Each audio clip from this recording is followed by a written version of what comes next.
Hello दोस्तों, मैं संदीप आप सबका अपने YouTube चैनल ज्ञान आरबेल में स्वागत करता हूं। तो आज हम फिर हिंदी के टॉप 30 क्वेश्चन देखेंगे, जो कि देखिए ये आपका यूपी टेट का प्रीवियस ईयर पेपर है 27 जून 2013 का। तो इसका हम पहला पार्ट देखेंगे केवल और केवल हिंदी भाषा का, ठीक, जिसमें आपको 30 क्वेश्चन मिलेंगे। देखिए 30 क्वेश्चन के कई पार्ट होते हैं, लगभग 150 क्वेश्चन आते हैं, 5 पार्ट में होता है डिवाइड, ठीक, जैसे हिंदी, संस्कृत, मैथ, ठीक, इस तरीके से 5 पार्ट होते हैं और उनमें से हम हिंदी वाला देखेंगे, ठीक। तो चलिए शुरू करते हैं आज के टॉप 30 क्वेश्चंस। तो देखते हैं, पहला क्वेश्चन है, आधुनिक हिंदी साहित्य के पहले आत्मकथा के लेखक माने जाते हैं। तो हम आपको बता दें, देखिए जब आत्मकथा की बात आती है वो भी आधुनिक हिंदी साहित्य के, ठीक, तो हम किसको मानते हैं?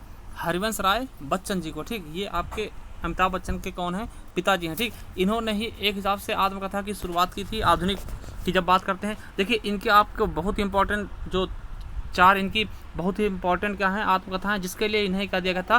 पहला सरस्वती सम्मान 1991 में शुरुआत हुई थी उसकी, ठीक। तो हम देख लेते हैं चारों इनके, जो कि आपको कहीं भी देखने को मिलेंगे, तो आप उन्हें सही कर देना, ठीक। तो पहला है आपका क्या भूलूं क्या याद करूं, क्या भूलूं क्या याद करूं, याद रखेंगे, क्या भूलूं क्या याद करूं, इनकी बहुत ही इंपॉर्टेंट क्या है आत्मकथा है। दूसरा बसेरे से दूर, दूसरा क्या है? बसेरे से दूर, ठीक, बसेरे से दूर।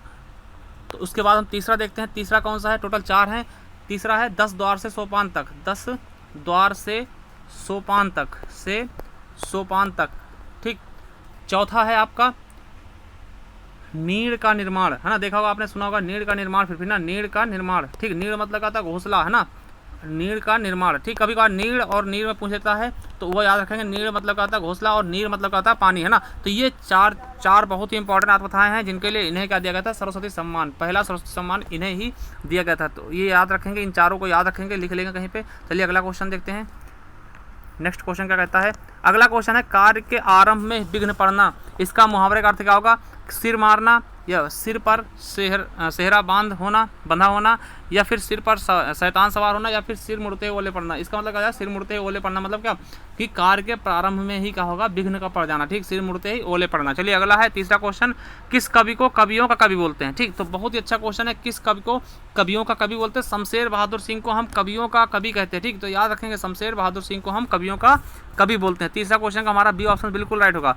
अगला देखते हैं, दशरथ सुत तिहु लोक बखाना, राम नाम का मरम है जान आना, ठीक। तो ये किसकी पंक्तियां हैं? तो इनके बारे में बताना है कि ये किसकी पंक्तियां हैं। तो किसकी पंक्तियां हैं? ये कबीर दास जी की, वेरी इंपॉर्टेंट। अगला क्वेश्चन देखते हैं, हिंदी का प्रथम पत्र कौन सा है? पहला हिंदी का पत्र कौन सा है? तो ये आपको पता होना चाहिए, बहुत ही इंपॉर्टेंट है। कौन सा है? उदंत मार्तंड, ठीक। उदंत मार्तंड हमारा पहला क्या है? पत्र है हिंदी का। कब प्रकाशित हुआ था? 30 मई 1826 को। कब हुआ था? 30 मई 1826 को पंडित जुगल किशोर जी द्वारा प्रकाशित किया गया। इसलिए देखिए 30 मई को हम पत्रकारिता दिवस के रूप में मनाते हैं, ठीक, याद रखेंगे, ठीक। तो वेरी इंपॉर्टेंट है, कौन सा? उदंत मार्तंड कब? 30 मई 1826 को। किसके द्वारा? पंडित जुगल किशोर जी द्वारा, ठीक। चलिए अगला क्वेश्चन है 6 नंबर देखते हैं, अति सूदो स्नेह को मार्ग है, ये किसकी पंक्तियां हैं? तो वेरी इंपॉर्टेंट क्वेश्चन है, किसकी है? घनानंद जी की, ठीक, घनानंद की पंक्तियां हैं, ठीक। और आपको बता दें जो चारों ऑप्शंस हैं ये आपके रीत काल से संबंधित है, ठीक। रीत काल के कवि हैं चारों के चारों, आलम, ठाकुर, बोधा, घनानंद, ये सब किसके हैं? तो रीत काल के कवि हैं, याद रखेंगे। चलिए अगला, कालिंदी का पर्यायवाची कौन है? तो कालिंदी, देखिए कालिंदी किसका पर्यायवाची है? वेरी इंपॉर्टेंट क्वेश्चन है, किसका है? यमुना जी का। और यमुना का एक पर्यायवाची और होता है कृष्णा, ठीक, ये याद रखेंगे, कृष्णा, ठीक।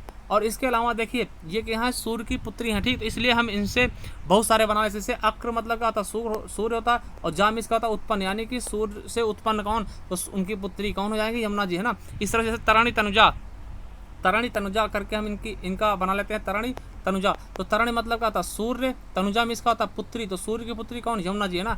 इस तरीके से बहुत सारी इनकी हम बना लेते हैं पर्यायवाची, ठीक, सूर्य की पुत्री के हिसाब से, ठीक। चलिए अगला है, प्रेम सागर किसकी रचना है? तो बहुत ही इंपॉर्टेंट है, किसकी है? लल्लू लाल जी की, ठीक है। प्रेम सागर किसके? लल्लू लाल जी की। अगला है, व्युत्पत्ति के आधार पर संज्ञा कितने प्रकार के होते हैं? तो व्युत्पत्ति के आधार पर संज्ञा कितने प्रकार के होते हैं? तो 5 प्रकार के। कितने?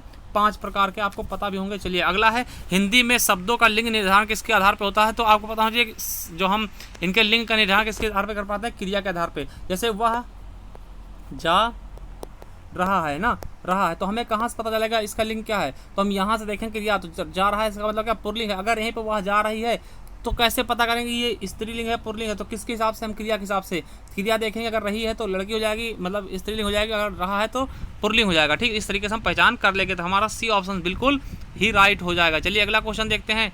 Next question 11 number. अगला क्वेश्चन है कारक के कितने भेद होते हैं? तो कारक के आपको पता होगा कितने भेद होते हैं, टोटल कितने होते हैं? 8 भेद होते हैं। ठीक, 8 भेद होते हैं। कर्ता ने कर्म को करण से संप्रदान के लिए अपादान से अलग होना, संबोधन हे अर्थ तक, है ना। तो टोटल 8 भेद आते हैं इसके। चलिए अगला है घा का उच्चारण स्थान क्या होगा? तो हम क्या कहते हैं का, ये घा किसका है? का वर्ग का। तो अकुह विसर्जनीय नाम कंठा, है ना। तो का वर्ग कौन सा होगा? कंठ वाला हो जाएगा। ठीक, तो याद रखेंगे अकुह विसर्जनीय नाम कंठा, तो का वर्ग किसका हो जाएगा? कंठ का। ठीक, चलिए अगला है चिंतामणि किसकी निबंध है? तो किसका निबंध संग्रह है? चिंतामणि। तो हमारा 13 का कौन सा ऑप्शन सही हो जाएगा? तो सी रामचंद्र शुक्ल जी का है चिंतामणि, याद रखेंगे, इंपॉर्टेंट है। चलिए अगला है काशी नागरी प्रचारणी सभा की स्थापना कब की गई?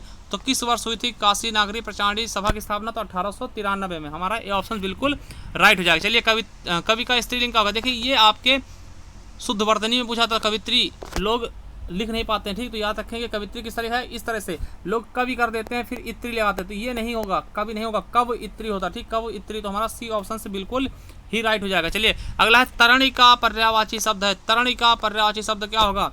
अभी हमने ऊपर बताया तरणी मतलब तरणी तनुजा सूर्य, है ना। तनुजा मीन्स पुत्री, तो तरणी मीन्स क्या होता है? सूर्य। ये सूर्य का पर्यायवाची होता है तरणी। ठीक, आदित्य, ठीक, दिनकर, दिवाकर, भास्कर, ये सब किसके हैं? सूर्य के पर्यायवाची है। तो हमारा ए ऑप्शन बिल्कुल राइट हो जाएगा। चलिए अगला है मीन का पर्यायवाची का। मीन मतलब क्या था? मीन केतु या मीन आपने देखा होगा ग्रह होते हैं जो नक्षत्र होते हैं। ठीक, तो वो मीन मतलब क्या था? मछली, और मछली का पर्यायवाची क्या हो जाएगा?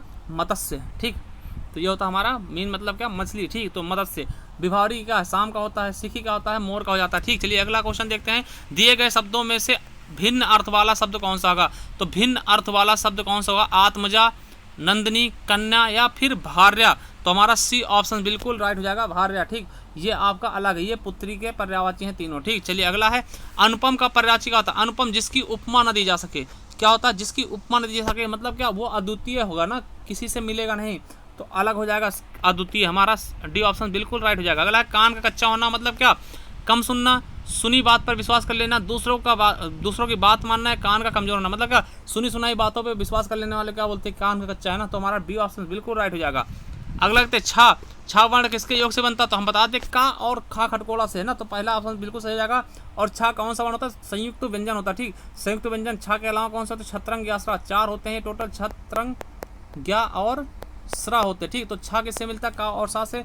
त्रा किससे मिलता है? ता और रा से। ता के नीचे हलंत लगेगा हमेशा और रा हो जाएगा। ठीक, ज्ञा किससे मिलकर होता है? जा के नीचे हलंत होगा और इया से। उसके अलावा स्रा किससे मिलकर होता है? सा के नीचे हलंत और रा से रथ से। ठीक, तो ये हो जाता है आपका सही। चलिए अगला बताना है शुद्ध वर्तनी अस्पृश्यता, ये सही कैसे लिखा जाएगा? तो इसके बारे में बताना देखेंगे हम।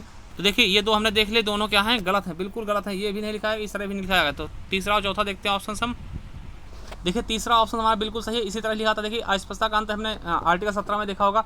ठीक, तो वही चीज़ यहाँ पे पूछा गया, तो तीसरा ऑप्शन बिल्कुल राइट हो जाएगा। ठीक, अगला देखते हैं पवन का संधि विच्छेद का। पवन देखिए आयात संधि है, पवन, पौधन अन, पौधन अन। देखिए अगर यहाँ पे ये हमारा ए ऑप्शन बिल्कुल राइट हो जाएगा। देखिए पौधन अन किसका होगा? देखिए यहाँ पे अगर पावन होता तो ये वाला हमारा डी ऑप्शन सही होता, पावन। देखिए यहाँ पे हमने कोई मात्रा नहीं, तो हमने एक सिंगल लगाया है। यहाँ पवन में कोई मात्रा नहीं, तो आप पा के आगे तो हमने सिंगल केवल एक मात्रा लगाया, और आ की मात्रा होती है हम डबल लगाते हैं, पौधन अन। तो ये पावन का हो जाएगा। पवन का हमारा सही ऑप्शन का हो जाएगा सी। ये कौन सी संधि है? अयादि संधि। याद रखेंगे कौन सी है?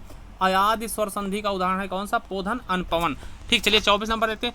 पुनर्जन्म का संधि विच्छेद क्या होगा? पुनः धन जन्म, पुनः धन जन्म, है ना। तो पुनः धन जन्म, ये हमारा सी ऑप्शन बिल्कुल राइट हो जाएगा। और ये कौन सी संधि होगी? विसर्ग संधि। देखिए यहाँ पर हमने क्या देखा? जहाँ भी विसर्ग चिन्ह होगा वो हमेशा विसर्ग संधि ही होगा। अगला है इत्यादि। इत्यादि में कौन संधि? हमने क्या बताया था कि कहीं भी अगर या और वा के पहले कोई आधा व्यंजन आ जाए, जैसे या के पहले कहाँ पे आधा ता आ रहा, तो इसका मतलब क्या होगा? ये आपको यण संधि हो जाएगा, इत्यादि। इसका विच्छेद करेंगे तो इत धन आदि, क्या हो जाएगा? इत धन आदि इत्यादि। तो हमारा कौन सा संधि हो जाएगा? विसर्ग, सॉरी यण संधि। ठीक, तो हमारा ए ऑप्शन बिल्कुल राइट हो जाएगा। अगला है नाक रगड़ना मतलब क्या होता है? नाक में चोट लगाना, इज्जत देना, चापलूसी करना या दीनता पूर्वक प्रार्थना करना। तो हमारा सही ऑप्शन क्या हो जाएगा? सी, दीनता पूर्वक प्रार्थना करना। देखिए बोलते हैं ना नाक रगड़ रहे थे ना, तो इसका मतलब क्या? दीनता पूर्वक प्रार्थना करना। चलिए 27 नंबर देखते क्वेश्चन। उन्मूलन का विलोम क्या होगा? उन्मूलन का विलोम क्या होगा? वेरी इंपॉर्टेंट, कई बार देखा गया। उन्मूलन क्या होगा? रोपड़, है ना। तो हमारा सी ऑप्शन बिल्कुल राइट हो जाएगा। क्या हो जाएगा? रोपड़। ठीक, चलिए अगला है, महावीर प्रसाद द्विवेदी ने आदिकाल को क्या संज्ञा दी थी? तो महावीर प्रसाद द्विवेदी ने क्या बोला था इसको? बीज वपन काल, है ना। तो याद रखेंगे क्या बोला था? बीज वपन काल। और ये क्वेश्चन कई बार पूछा जा चुका। अगला है, कपटी मित्र के लिए सही मुहावरा क्या होगा? तो कपटी मित्र को क्या बोलते हैं? आस्तीन का सांप। ठीक, काटी हुई दांत काटी रोटी, ये क्या होता है? बहुत ही घनिष्ठ मित्रता। ठीक, तो क्या हो जाएगा हमारा? आस्तीन का सांप। हमारा बी ऑप्शन बिल्कुल राइट हो जाएगा। चलिए 30 नंबर देखते हैं और लास्ट क्वेश्चन देखते हैं। इंद्रियों को जीतने के लिए एक शब्द क्या होगा? तो जो इंद्रियों को जीतता उसके लिए एक शब्द क्या होगा? जितेंद्री। जितेंद्री, जीती हुई इंद्रियों को ना, तो क्या हो जाएगा हमारा? जितेंद्री। तो हमारा डी ऑप्शन बिल्कुल राइट हो जाएगा। और चीज़ हम बता दें, अगर आप किसी भी सब्जेक्ट तैयारी कर रहे हैं, किसी भी चीज़ की, किसी भी कंपटीशन की जिसमें हिंदी पूछी जाती है, तो आपके लिए सुनहरा मौका है। हमारे प्लेलिस्ट में जा करके आप देख सकते हैं कि हिंदी के लिए हमने ये टेस्ट सीरीज बनाई है। इसमें बहुत सारी आपको टेस्ट सीरीज मिल जाएंगे। इसके अलावा अगर यूपीएसआई कर रहे हैं तैयारी, तो यूपीएसआई के प्रीवियस ईयर पेपर भी मिल जाएंगे आपको। प्लेलिस्ट में जाकर के देखेंगे, ये पूरा फोल्डर बना हुआ है। इसके अलावा मूल विधि की क्लासें मिल जाएंगी आपको बहुत सारी। और अगर आप हिंदी की एक शुरुआत से तैयारी करना चाहते हैं तो आपको बहुत ही अच्छा, देखिए हमने संपूर्ण हिंदी 2020 न्यू बैच हमने नाम से फोल्डर बनाया, और इसमें आपको नई नई चीज़ें मिलेंगी, बहुत अच्छी चीज़ें, एकदम एडवांस लेवल की, 0 से अंत तक की। ठीक, तो आप जा करके एक बार देखिएगा, एक वीडियो आप देखिएगा, अगर आपको इच्छा करे तो फिर आप अच्छे से देखिएगा। ठीक, तो चलिए अगर आप नए हैं चैनल सब्सक्राइब कर ले, बेल आइकन जरूर प्रेस करें। थैंक यू, धन्यवाद।